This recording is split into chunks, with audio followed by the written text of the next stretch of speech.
তো মাছের মাথাগুলো আবার দিয়ে দিচ্ছে। তো এখন শেষটুকু চলছে, মাছের মাথাগুলো দিয়ে কি আবার নাড়াচাড়া করবে, দিয়ে পড়ে গেল একটুখানি।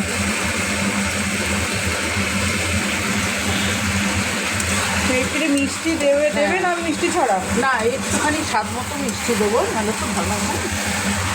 স্বাদ মতো মিষ্টি দেবো। তো হয়েই এসছে না? হ্যাঁ, তারপরে মশলাটা, বাটা মশলাটা দেবো।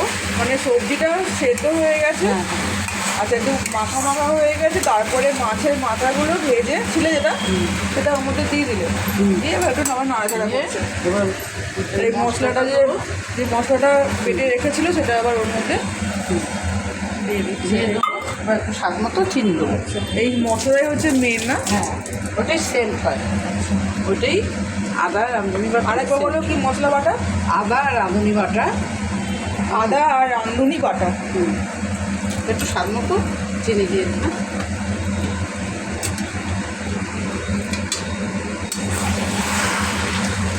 ও মাছুরি শুক্তো শেষের পথে। এটা চিংড়ি মাছ দিয়েও হয়। আচ্ছা, এটা ইলিশ মাছের মাথা দিয়েও হয়, এটা চিংড়ি মাছ দিয়েও হয়। চিংড়ি মাছ দিয়ে খেতেও ভালো। দু রকম মাছ দিয়েই করা যায়। হ্যাঁ হ্যাঁ, দু রকম মাছ দিয়ে করা যায়। এটা একটু ভাজা ভাজা হবে, তারপরে নামিয়ে দেবো। আর এর উপকরণ কিছু দেওয়ার নেই।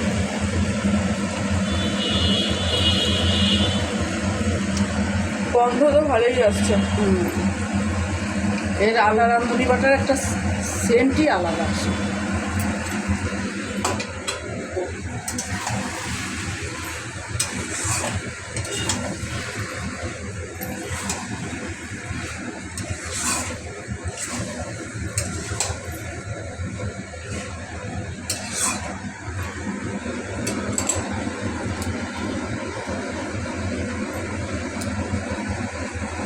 আর কিছু দেওয়ার নেই তো?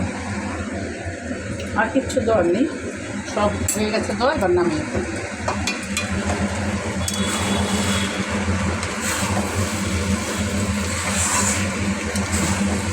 এই বাঙালিদের একটাই হচ্ছে দোষ, সব বিষয়ে চিনি খাবে, সব রান্নাতে বিচিত্র করে চিনি দেবেই। এই ঘটিরাও সব বিষয়ে চিনি খায়। চিনি ছাড়া এদের চলে না। চিনি না দিলে কোনো টেস্টই হয় না, যে কোনো খাবারই হোক। একটু স্বাদ মতো মিষ্টি না দিলে কোনো টেস্টই হবে না।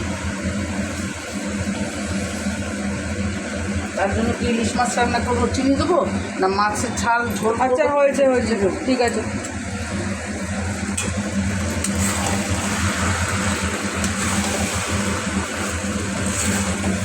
এবার নামাবে তো?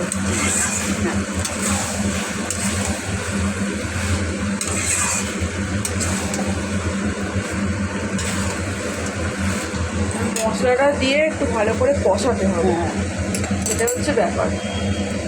এটা তো ভাজা মশলা না, এটা কাঁচা মশলা। কাঁচা মশলাটা দিয়ে একটু ভাজা ভাজা করতে হবে। আচ্ছা,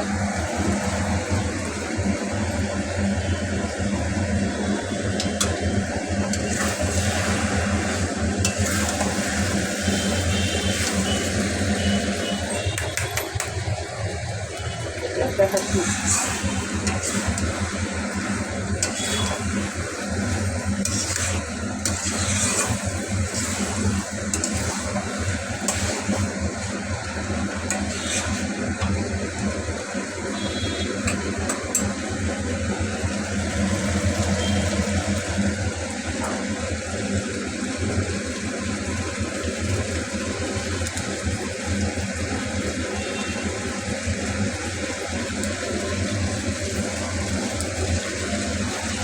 কিসের বাড়বে? একটা থালা নিয়ে আসো, একটা ঢালবে কিসের, নিয়ে আসো থালা। এই তো থালা।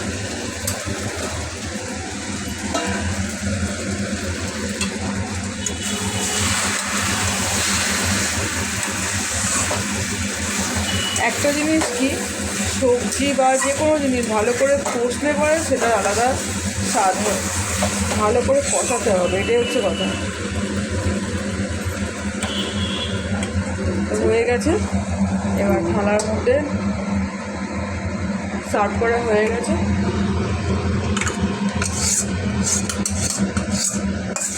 ভাঙাচুরি শুক্তো রান্না শেষ।